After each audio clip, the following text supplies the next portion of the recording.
오늘은 고난주간 전까지 했던 십계명 강해의 말씀을 이어서 하려고 합니다.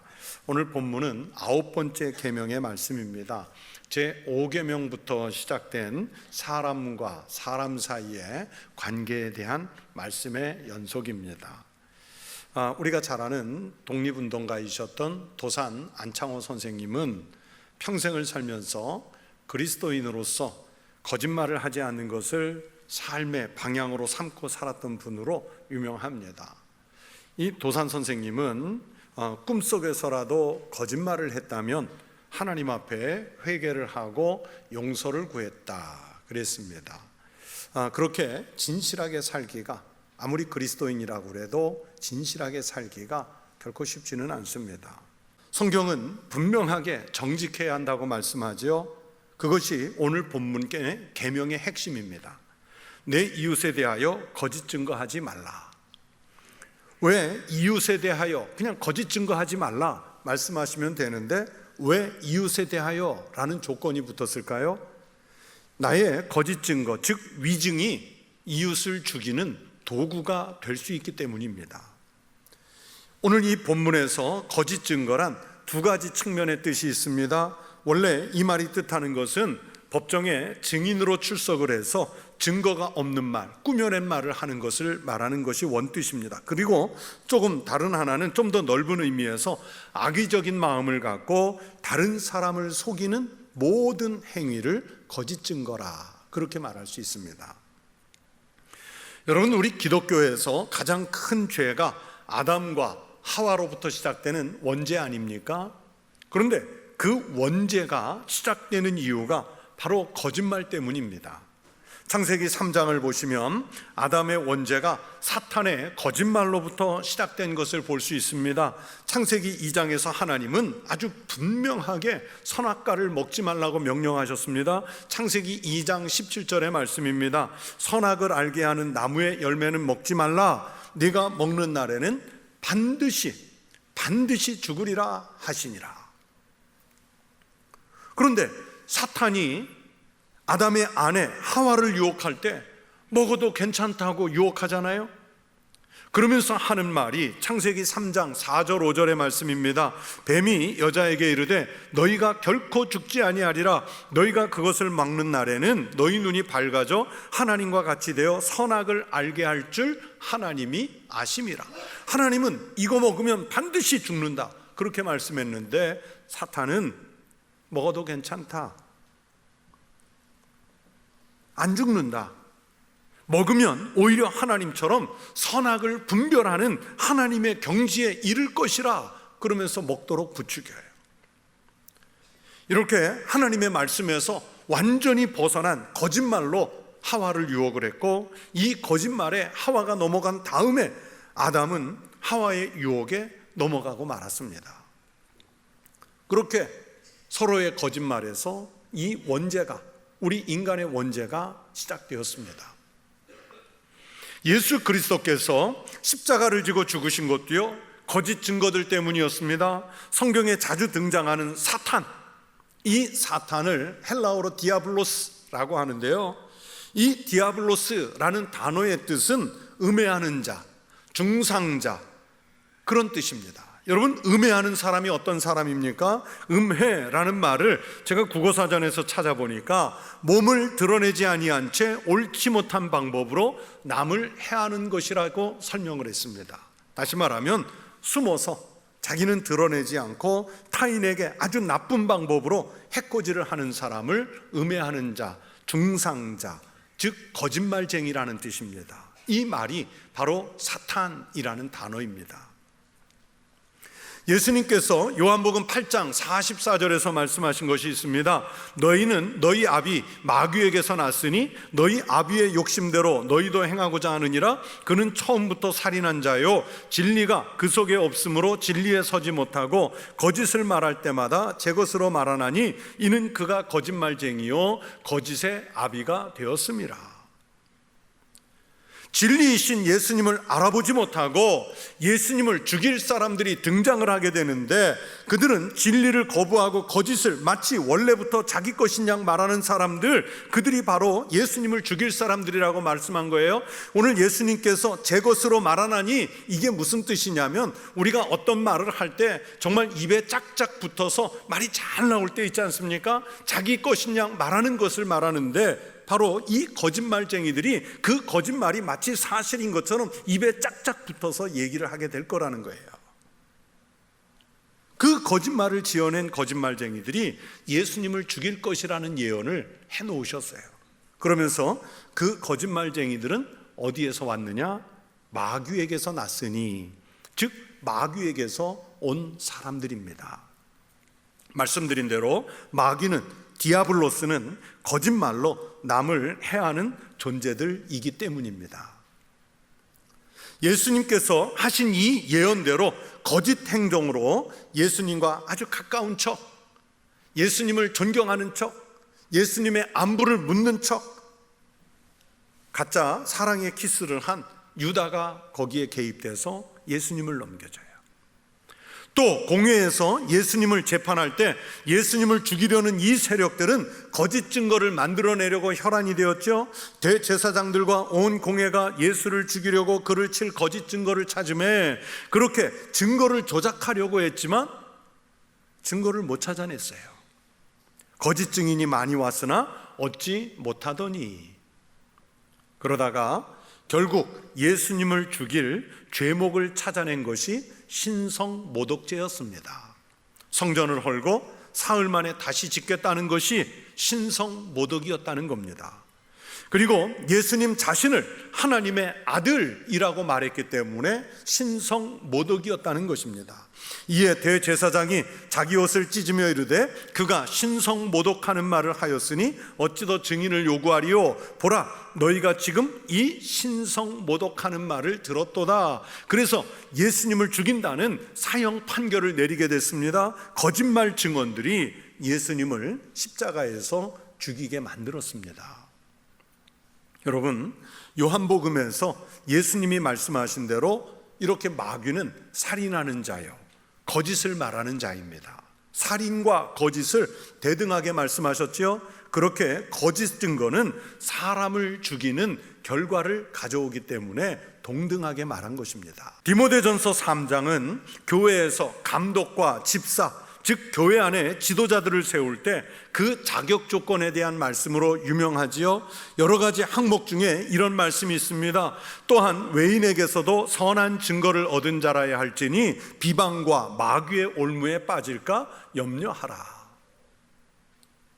교회 밖에서 사랑하는 사람들에게 선한 증거를 얻은 사람이어야 교회의 직분자가 될 수 있다는 말씀입니다. 여러분, 여기서 선한 증거는 좋은 평, 좋은 평가라는 뜻입니다. 그래서 영어 성경에서는 교회의 지도자가 되려면 불신자들로부터 좋은 말을 듣는 사람이어야 한다, 그렇게 번역을 했습니다. 불신자들의 도덕적 수준만큼도 살지 못하는 그리스도인은 교회의 지도자가 될 수 없습니다. 교회의 지도자는 세상 사람들의 어떻게 보이는지, 그의 인격이 이런 세속적 도덕 기준으로 볼 때 어떻게 평가되는지가 매우 중요하다는 뜻의 말씀입니다. 그러면서 그 선한 증거, 즉 좋은 평의 내용이 무엇이냐면 비방하지 않는 사람, 마귀의 올무에 빠지지 않는 사람이어야 한다고 바울이 말씀하는 거예요. 여기서 비방과 마귀의 올무는 거의 같은 뜻인데 둘 다 오늘 본문 말씀으로 얘기하면 거짓 증거라는 뜻입니다. 이 거짓 증거가 없는 사람이어야 해요. 여러분, 비방은 마귀가 제일 좋아하는 행위이고요, 마귀의 올무는 마귀가 꾸미는 아주 간사한 술책을 말합니다. 그러니까 거짓 증거들이에요. 마귀는 이 거짓 증거를 꾸미면서 즐거워하는 세력들입니다. 그런데 왜 사람들은 거짓 증거를 말할까요? 거짓말을 할까요? 마귀의 유혹에 넘어가서 그렇습니다. 아담과 하와가 속은 것처럼 거짓 증거 때문에 혹시라도 자기에게 어떤 이익이 생기지는 않을까 하는 기대 때문입니다. 그러나 내가 이익을 얻으려고 하는 그 거짓 증언 혹은 거짓 증거 때문에 다른 사람이 죽을 수 있다는 것을 인식해야 됩니다. 여러분, 고대 시대 때는 거짓 증거나 거짓 증언 때문에 사람의 목숨이 왔다 갔다 했잖아요. 지금처럼 과학적인 증거들로 범죄를 밝혀내는 것이 아니라 대부분의 재판이라고 하는 것이 목격한 목격자의 증언, 아니면 그 얘기를 들었다고 말하는 사람들의 증언으로만 이루어졌습니다. 그래서 목격자들의 거짓 증거 때문에 죄가 없는 사람이 누명을 쓰고 사형을 당해서 죽는 일이 많았습니다. 그래서 옛날 고대 시대 때는요, 이 거짓말로 증언한 위증한 사람이 발각이 되면은 그 거짓 증언한 사람의 혀를 뽑거나 더 이상 말하지 못하도록 혀를 뽑거나 아니면 대신 사형에 처하기도 했습니다. 지금 우리나라 현실에서도요, 위증죄는 가볍지 않습니다. 위증죄라고 하는 것은 법적으로 재판정이나 국회 등에서 증인으로 출석한 사람이 법률에 의해서 선서를 하지요. 그 법률에 의해서 선서를 한 다음에 증언을 했는데 그 진술이 허위이거나 피고를 음해할 목적으로 거짓 진술을 했을 때 성립이 되는 죄라고 말합니다. 그러면서 이 위증죄는 법정 모독이나 또는 국회 모독죄로 가볍지 않은 벌을 받습니다. 심지어 거기서도 위증을 하는데 사람들은 법적 구속력이 없는 장소라고 여겨지면 우리는 너무 쉽게 함부로 거짓말을 해요. 영국의 윈스턴 처칠 수상이 그랬어요. 한 가지 거짓말을 감추려면 7가지 거짓말을 미리 준비해야 된답니다. 거짓말은 그런 거예요. 하나님은 이 10개밖에 되지 않는 10계명 중에 소수의 계명 중에 왜 거짓 증거하지 말라는 계명을 넣었을까요? 넣을 계명도 참 많았을 텐데. 또 왜 사도 바울은 디모데에게 편지를 쓰면서 거짓말을 하는 도덕적 성품을 가진 사람들을 교회 지도자로 세우는 일에 유의하라고 말씀했을까요? 이것은 인격의 문제이고 더 나아가 사회의 질서를 지키는 문제이기 때문입니다. 사회라는 공동체, 삶의 터전을 지키는 중요한 요소이기 때문입니다. 만약에 거짓을 밥 먹듯이 하는 사람이 많아지면 그 집안은, 또 그 교회는, 아니면 그 사회나 공동체는 온전하게 지탱하기가 쉽지 않습니다.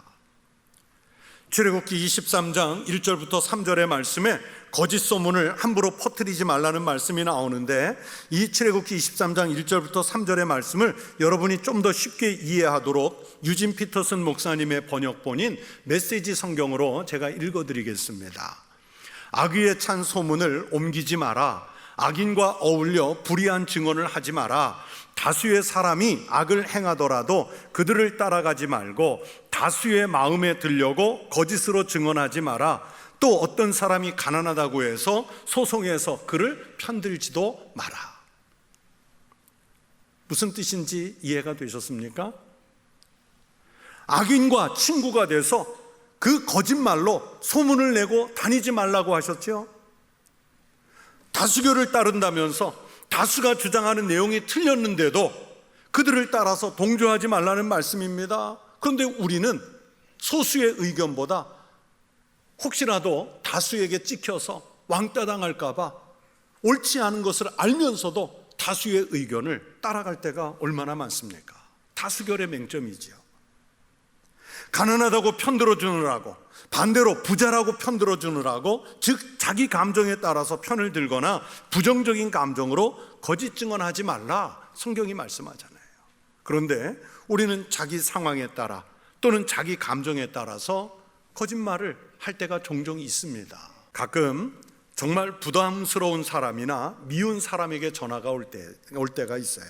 지금이야 우리가 거의 스마트폰을 쓰고 전화를 건 사람이 누군지 발신자 명단이 이렇게 뜨기 때문에 알지만, 옛날에 유선전화로 받을 때는 누가 전화했는지 모르고 그냥 그 채로 받잖아요. 그러면 가족 중에 누가 받아서 여보 아무개에서 전화 왔는데 이 수화기를 가리고 얘기를 해요. 그러면 받고 싶지 않으면 뭐라고 그래요? 없다고 그래. 없다고 그래. 그러면 아우 찾아보니까 없네요, 잠깐 나갔나 봐요, 이러면 되는데 자기도 모르게 남편이 없다고 그러라는데요. 아니면 아이들이 바꾸서 아빠가 없다고 그러라는데요, 엄마가 없다고 그러라는데요. 그렇게 둘러칠 때가 많아요. 이런 거는 애교 수준이지요. 말 그대로 애교예요. 정말로 위험한 거짓말들이 있습니다. 이 서양 사람들이라고 해서 거짓말을 안 하는 것은 아니겠지만 그래도 그들은 소위 말하는 크레딧, 즉 신용을 최우선으로 하기 때문에 신용사회라는 말을 많이 씁니다. 거짓말을 하다가 발각되면은 그 사람은 그 사회에서 완전히 도태되는 거예요. 그런 사회에서 미국의 대통령이었던 닉슨이 거짓말을 하는 바람에 대통령의 자리에서 중도 사임했던 것을 우리 세대는 잘 알지 않습니까? 아마 우리나라였으면 어땠을까 생각해 봅니다. 적당한 선에서 타협하고 넘어가지 않았을까 생각이 들어요. 지금도 위증을 하고 증거를 조작하고 경력을 조작하고 상장도 조작하고 스펙도 조작하는 일이 다반사인데 그게 크게 처벌받았다는 이야기를 우리는 듣지를 못해요. 그래서 안타깝지만 우리나라가 세계에서 무역 거래가 10위 정도인 경제 선진국의 나라인데 OECD 회원국 중에서 멕시코 등과 함께 우리나라는 부패 지수가 높고 또 OECD 회원국 밖에까지 확대를 해도 세계적으로도 부패 지수가 중간 정도밖에 되지 않는 나라입니다. 이 부패 지수가 낮은 나라일수록 행복 지수가 높고요, 부패 지수가 높은 나라일수록 행복 지수가 낮아지는 그 연관성의 발표들이 많은데 왜 그럴까? 거짓말이 많으면, 사람의 눈을 보고 진실을 말할 자신이 없으면 그 사람 불안하잖아요. 마음에 불안하잖아요. 마음이 불안하면 행복하지 못한데 그만큼 우리 사회가 부패하다는 얘기는 거짓으로 감추고 사는 사람들이 많다는 얘기예요. 불안한 거예요. 결국 사람을 부패하는 것은 거짓 증거들 때문입니다. 심지어 그리스도인이라고 자처하면서도 우리는 거짓으로 증언할 때가 있습니다. 오늘 본문을 기준으로 하면 하나님이 주신 말씀을 어기는 거예요. 교회 안에서도 거짓 증거들 때문에 교회가 괴로운 상황이 될 때가 있습니다. 여러분, 우리 교인들이 스스로 하는 말, 아니면 교회 밖에 있는 사람들이 교인들에 대해서 하는 말, 공통점이 하나 있는데 늘 뭐라 그럽니까? 교회는 말이 많아. 아우, 교인들은 왜 이렇게 말이 많아? 정말 교회는, 정말 그리스도인들은 말이 많아요. 그런데 그 말 중에 과연 참 진리를, 참 진실을 말하는 게 얼마나 될까요? 다른 사람에게 유익을 줄 수 있는 진리에 가까운 말이 얼마나 될까요? 대부분 보면 안 해도 되는 말, 쓸데없는 말, 해서 남에게 해코지 않은 말, 이런 말들이 많습니다. 그래서 교인들 간에도 서로 없는 이야기 만들어내고 서로 이간질하는 말들이 오고 갑니다. 아니면 목회자나 또는 교인들을 음해하는 꾸며낸 이야기도 많습니다. 재정을 속이고 문서를 왜곡시키는 경우도 많습니다. 거짓 증거는 하나님의 사람들이 할 일이 아닙니다. 성도가 어떻게 하면 거짓 증거를 벗어날 수 있을까요? 성령에 먼저 사로잡혀야 합니다. 여러분, 초대교회 성도들의 그 혀를 아주 강력하게 붙잡아 주신 것은 오순절 성령의 강림 사건이었습니다. 그때 초대교회 성도들이 성령의 은혜에 충만하게 된 다음에 얼마나 진실하게 살았는지 성경의 많은 곳에서 증언을 합니다. 반면에 성령을 거슬러서 거짓말로 사도를 속이려고 했던 아나니아 삽비라 부부는 바로 그 예배당 현장에서 죽고 말았잖아요. 성령께서 나의 마음과 나의 입을 통치하시도록 그렇게 우리는 성령의 은혜에 자신의 삶을, 입술을 맡겨야 합니다. 그리고 내 마음속에 진실이 확고하게 자리를 잡도록 해줘야 됩니다. 정직한 것, 진실을 말하는 것은 처음에는 어려움을 겪게 할 수 있지만 그러나 결국에는 그것이 행복하게 만들어줍니다. 나와 내가 속한 공동체를 행복하게 하는 비결은 바로 정직한 사회가 되는 거예요. 정직한 사람이 행복하게 살아갈 수 있습니다. 제가 부목사로 있던 교회에서 중등부를 함께 맡았었는데 우리 중3 학생 가운데 야구 선수를 하는 학생이 하나 있었습니다. 제가 뭐 야구를 좋아하기도 해서 그랬지만은 이 학생을 가끔 불러서 기도도 해주고 격려도 해주던 학생이었는데, 어느 날 이 아이의 엄마 집사님이 저에게 상담을 요청을 해왔어요. 아들이 경찰서에 가서 증인이 되겠다고 했답니다. 그래서 만나서 내용을 들어보니까 아이가 학교 등교할 때 그 사거리에 붙어있던, 왜 지금도 가끔 붙어있잖아요, 목격자를 찾습니다. 목격자를 찾. 몇 년 몇 월 며칠 이곳에서 일어났던 암흑의 교통사고에 목격자가 증언해 주시면 후사하겠습니다. 이게 있는 거예요. 근데 보니까 이 자기가 목격한 교통사고인데 그날 자기뿐만이 아니라 많은 사람이 목격했기 때문에 자기는 목격자가 많을 줄 알았던 거예요. 증언할 사람이 많을 줄 알았는데 이게 몇 주가 지나도 없어지지 않고 계속 그 현수막이 붙어 있으니까 자기가 부모님에게 내가 그 사건을 목격했는데 제가 가서 증언하겠습니다, 그런 거예요. 그랬더니 이 아이의 부모, 그 집사님들은 왜 꼭 네가 나서야 되니? 야, 너 그거 경찰서 한 번 가고 끝나는 거 아니다. 여러 번 가야 할지도 모르고, 또 나중에 재판에 증인으로 가야 할 때지도 모르고, 또 만약에 재판 결과에 따라 상대방에서 너에게 해코지할지도 모른다. 네가 안 나섰으면 좋겠다, 그렇게 설득을 했어요. 그러나 아이는 자기는 교회 다니면서 정직하라고 배웠는데 왜 교회 집사님인 부모님들이 그걸 막느냐고 오히려 설득을 하더랍니다. 할 말이 없었어요. 그래서 자, 그러면 우리 목사님에게 물어보고 결정하자. 그래서 이제 저에게 연락을 하고 저를 찾아왔는데 제가 뭐라고 그랬을까요? 애 공부도 바쁘고 운동도 해야 되는데 보내지 말라고 그랬을까요? 당연히 가야 한다고 말했습니다. 오히려 정확하게 진실을 증언하라고 격려해서 보내주라고 말씀드렸어요. 그러면서 집사님이 함께 동반해서 가시면 좋겠습니다, 그렇게 제가 조언을 해드렸어요. 이 부모님의 염려대로요, 이 아이는 경찰서에도 여러 번 가서 증언을 하고 나중에는 재판에도 여러 번 출석해서 증언하느라고 정말 어려움을 겪었어요. 그런데 이 학생의 정확한 증언으로 인해서 원래 가해자로 지목됐던 사람이 피해자인 게 밝혀졌고, 피해자로 지목됐던 사람이 가해자였다는 재판에서 결과가 뒤집어졌어요. 경찰 조사하고 다르게 그 결과가 뒤집어졌어요. 그래서 지금도 길거리를 가다가 목격자를 찾습니다, 그 현수막을 보면 언제나 생각나는 학생이에요. 여러분이면 어떻게 하시겠습니까? 귀찮은 일 생길까 봐 안 가시겠어요? 아니면 해코지가 두려워 안 가시겠어요?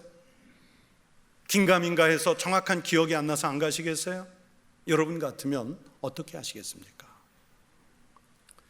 우리가 그리스도인이라면 거짓 고발이나 불의가 있으면 그것을 밝히는 증인이 되어야 합니다. 그리고 우리 자신은 타인에게 거짓말하지 않을 상황을 자꾸 만들어야 합니다. 그리스도인들은 타인에 대해 비난을 하지 말아야 하고, 비난을 듣지 않도록도 해야 되고, 또 들은 이야기가 있으면 옮기지 않아야 합니다. 하나님은 거짓말하지 않으시는 신실하신 분입니다. 거짓이 없는 신실하신 하나님을 성경은 이렇게 말씀하십니다. 하나님은 사람이 아니시니 거짓말을 하지 않으시고 인생이 아니시니 후회가 없으시도다. 어찌 그 말씀하신 바를 행하지 않으시며 하신 말씀을 실행하지 않으시랴.